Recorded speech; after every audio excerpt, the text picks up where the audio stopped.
Hello, online listening audience. I need to get a better start to the show here, but thanks for joining us.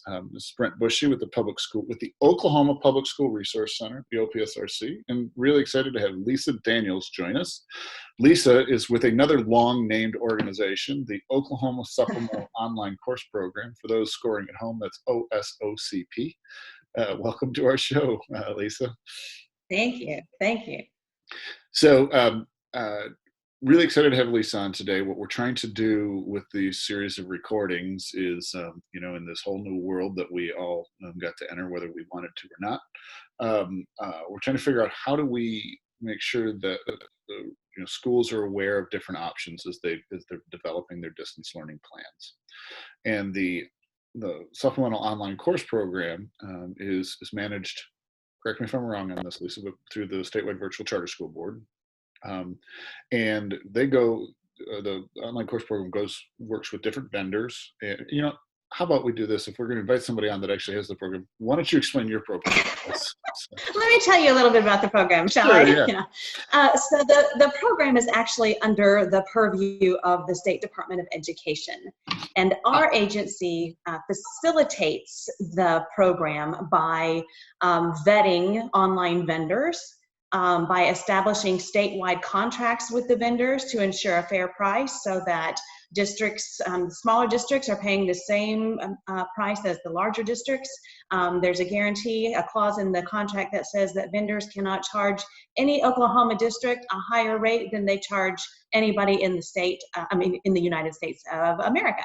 So if you are purchasing a course through this statewide contract, you're guaranteed to have the lowest price available in the country.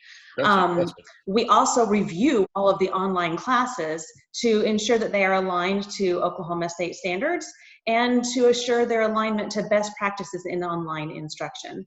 So the guiding principle of the program is to facilitate a traditional classroom experience. So everything that is associated with the OSOCP is for brick and mortar schools who are accustomed to face-to-face interactions with students. So there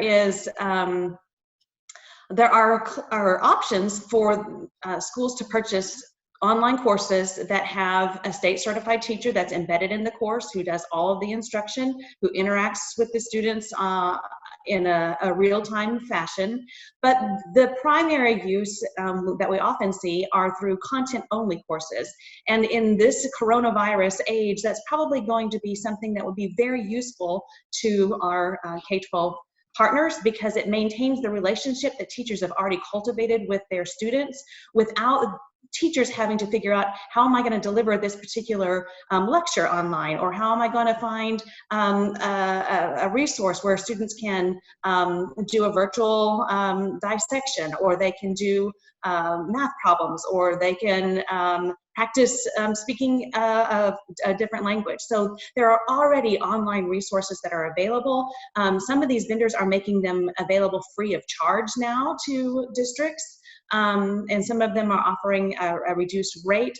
All of them are offering free professional development for districts, for their teachers, and collaborating with other platforms like Zoom, who is also offering free resources for schools. So I think the primary message that we want to get out is that we don't have to reinvent the wheel. There are lots of resources available to enhance what is already so key in the teacher-student relationship. So you can maintain your relationship with your kids.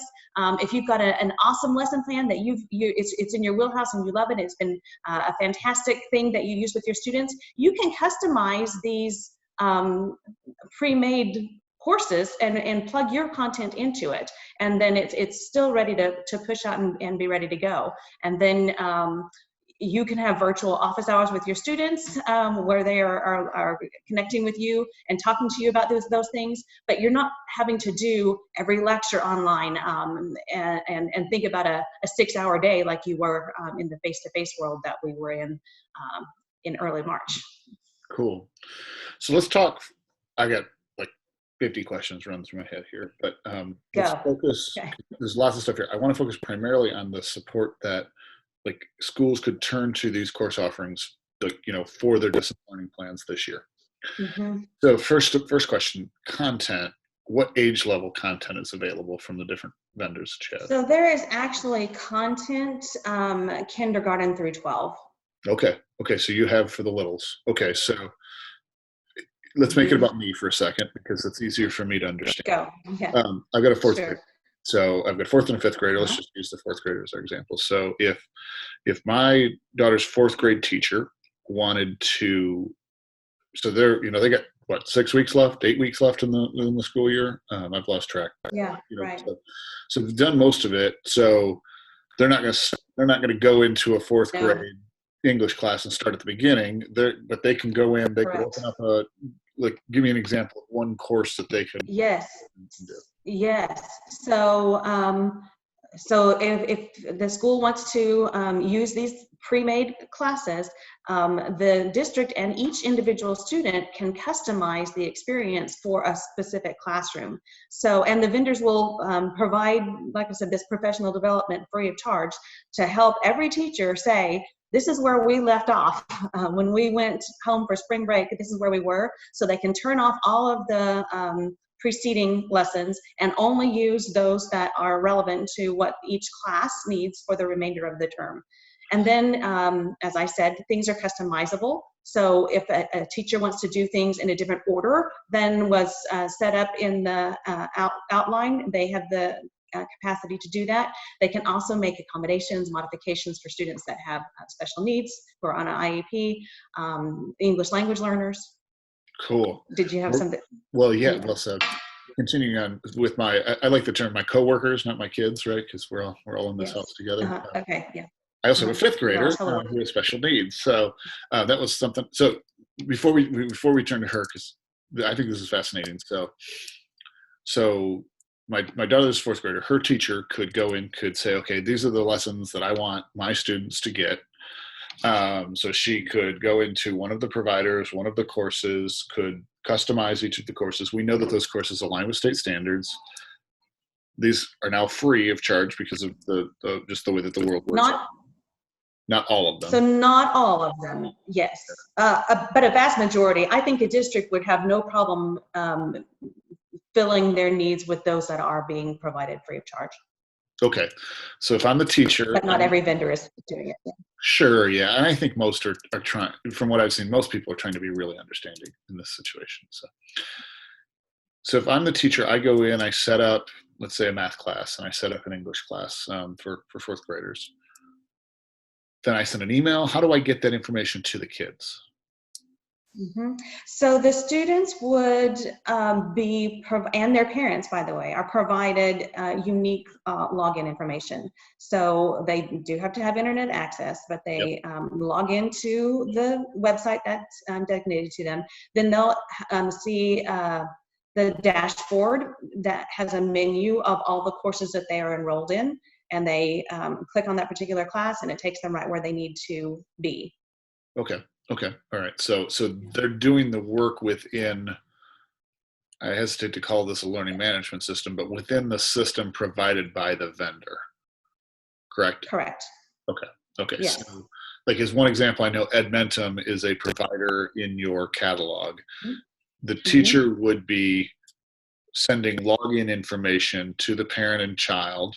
So if it was my fourth grader, again, I would get an email that would have username for my daughter and her credentials, maybe parent access as well, or maybe I just use the kids' access.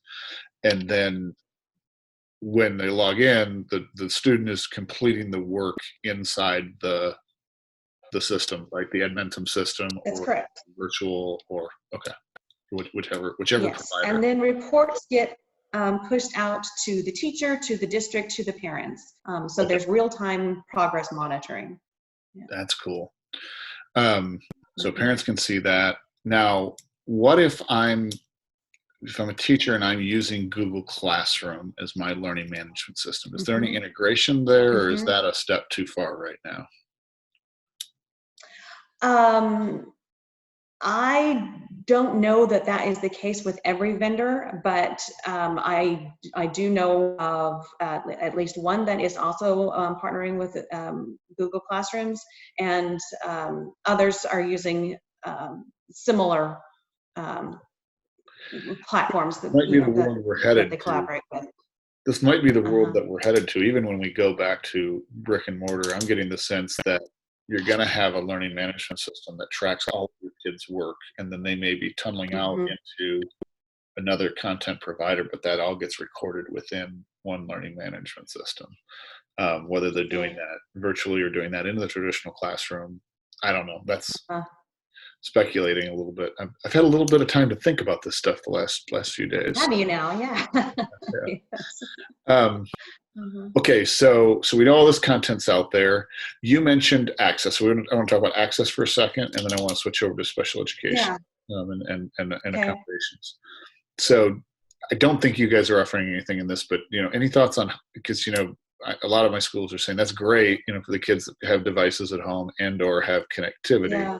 There's no Yeah. support that y'all are offering for connectivity or for So I had a Zoom conference this morning with another one of our providers, and they are actively investigating how they can contribute to a solution for not necessarily for students that don't have devices, but for those that don't have internet connectivity. And what they are investigating is an option for one of their expert teachers to deliver a series of lessons online the way that she would typically do it, and then video capturing the entire lesson and putting that on like a thumb drive or CD drive or whatever might be of use for a particular district. Yep. And then all of the accompanying materials would also be embedded in those files. So study guides, if there's a worksheet, there's some like math software where there's some interactive math problems for students to solve with an executable file on the flash drive too. So thinking about a way to push it out without the internet, but it would still dictate that students need a device, an electronic device. Seems a little Jane Bondish. You complete your work on a thumb drive, and then would you set up like a special spot drop? I'm going to drop it here next to the mailbox or the park bench. Well, that's kind of what they're thinking, or even in the line when they're passing out school lunches. That this could be something that accompanies that. Right. That's a pretty neat idea. I think we're gonna. So people are trying to solve the problem, but I don't know that we have a solid solution yet. Yeah, I wonder, because if you gave out a thumb drive or something, that's going to have a port to plug into. I'm trying to think how. You still have to have a device you can plug that into. So you're not going to be able to use a phone to do. Right. It's not tablet, right? Yep. Yeah. Okay. So we still got lots of. I would sort of referring to those as the real big equity challenges, but at least some potential solutions. For sure. That's right. I will say that for most of the larger vendors, their platforms are mobile friendly. So if there's not a computer at the house, if somebody has a smartphone or a tablet, then that broadens the spectrum a little bit, so that you're not at least bound to a traditional computer. Yeah, and it seems so weird to me that you do school on a phone, but I think that's the world we live in today, especially for kids. That one of my favorite stories was my fourth grader a few years ago asking me how old I was when I got a phone, and I told her I was in my 20s. She's like, "Oh, so you had a flip phone before then?" We didn't have phones. It was an entirely different scenario. Yeah. It's a world that she cannot fathom. So. Yeah. Okay, so let's So you talk mentioned special needs. Yeah. So how do we ensure that these products, this content, is accessible for all students? Mm-hmm. Well, I would hesitate to put a successful label on it, because how are we going to measure that? But I can tell you some things that people are trying to do. We're also putting together like a tip of the day video series, so that we'll be pushing it out with short videos from our providers that can explain specifically what is available, not just necessarily in their platform, but just speech to text types of resources that a regular classroom teacher may not be as familiar with. So we've got a video coming out on that early part of next week, just how you can accommodate a special needs student in an electronic environment. So those things will be coming out just as tips to consider. But most of the major platforms have accommodations that the typical accommodations. So for instance, a timed test, we can adjust the time.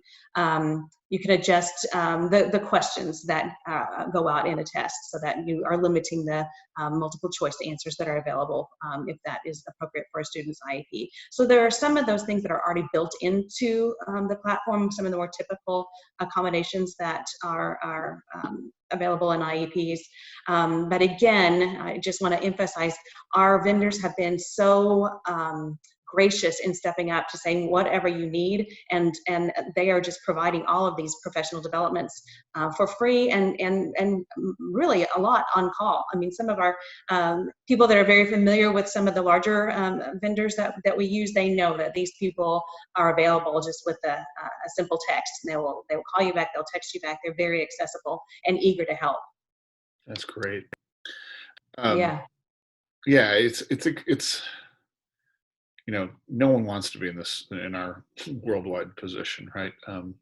I have been trying to sort of say, okay, well, not everything's been right, just personally.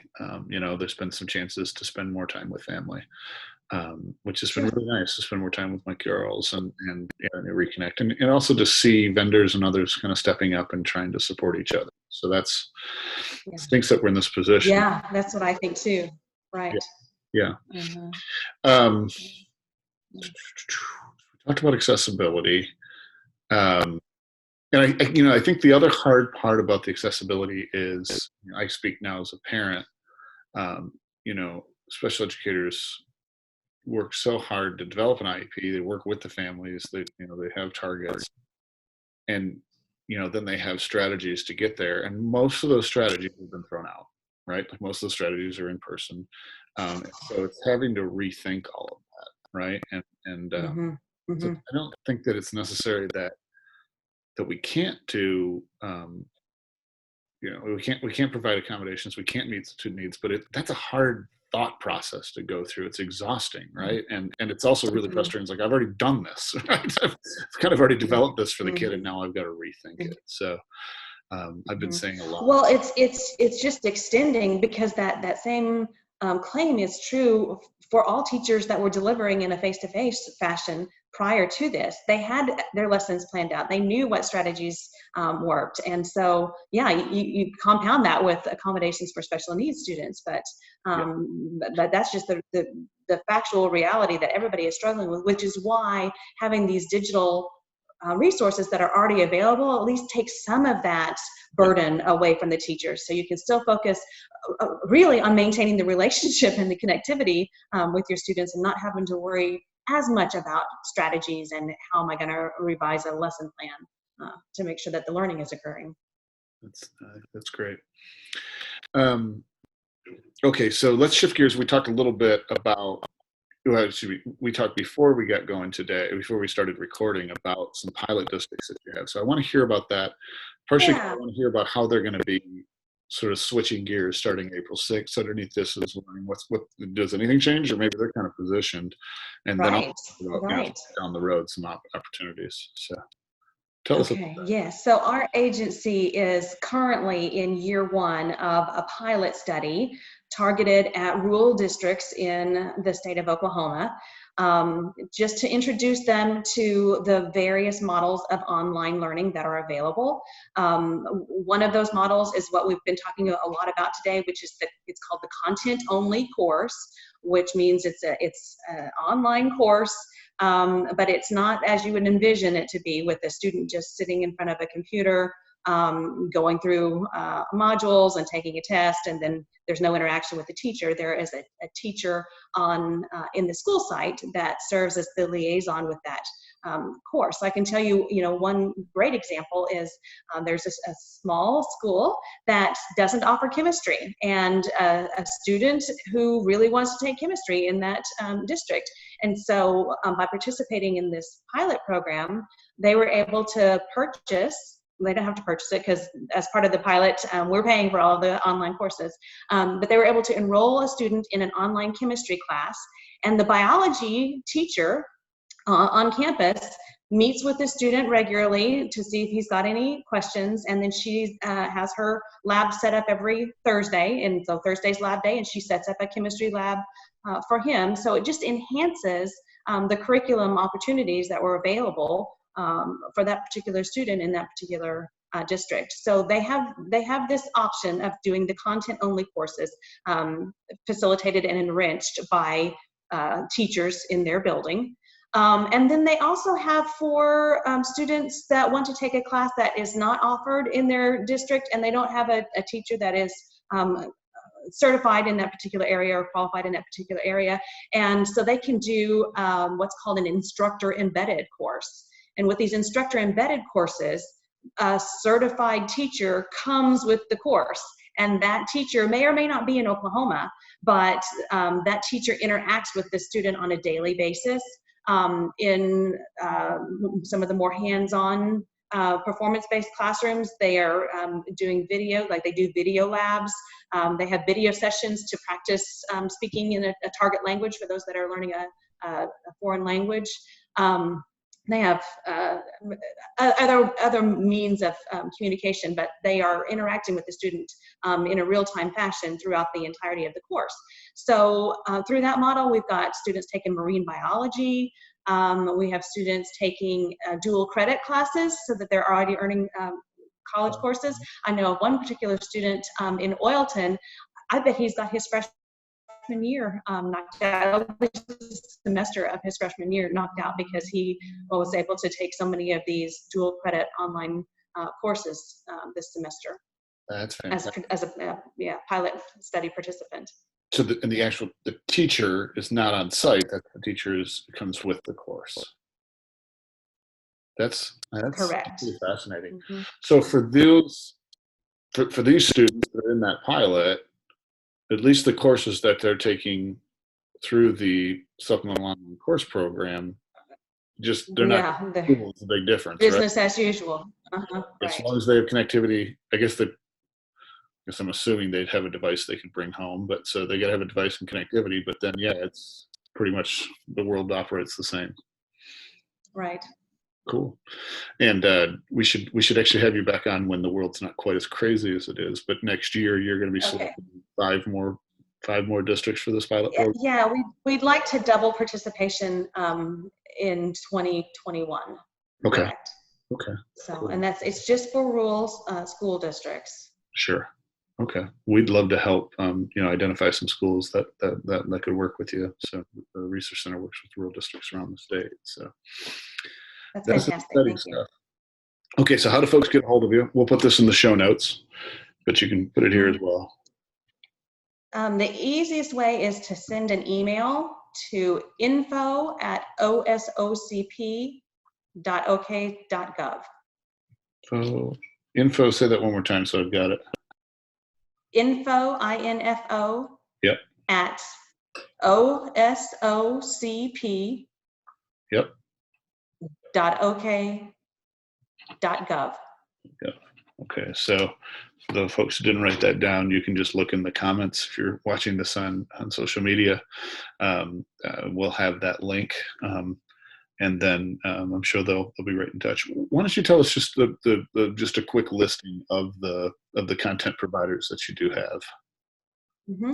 So that we have 5 that are under state contract: Apex, Edgenuity, Edmonton, the Florida Virtual School Network, and Odysseyware. Now, Odysseyware and Edgenuity have since merged, so we actually have 2 contracts right now, but really they're the same company now.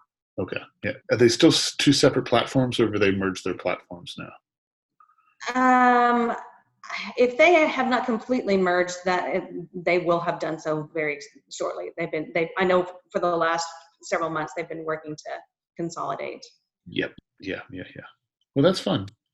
Okay, and we'll also provide the link. I know that you've set up specific resources for this the COVID-19 period, so we'll provide a link Yes, in the show on notes. our website, Yep. osocp.ok.gov. Okay, good. So we'll make sure Yeah, that we there's a list, and we're continuing to update it. okay, good. And we have that linked from we have a resource page set up as well, so we have that linked, but we'll make sure that that's in the show notes so folks can find you. So what Great. else am I forgetting to ask you? Is there anything else? Oh, I'm sure we'll think of it in about 20 more minutes. I can't think of anything just now. If you do, it'll be on Facebook. I appreciate you letting me come on and visit with you about what opportunities are available. Yeah, definitely. I mean, selfishly, this is I'm an extrovert, so it's my only way of interacting. I love my Okay. coworkers, but yeah, I need some more people in my life. So, cool. Yeah, yeah. All right. All Thanks right. a lot, Lisa.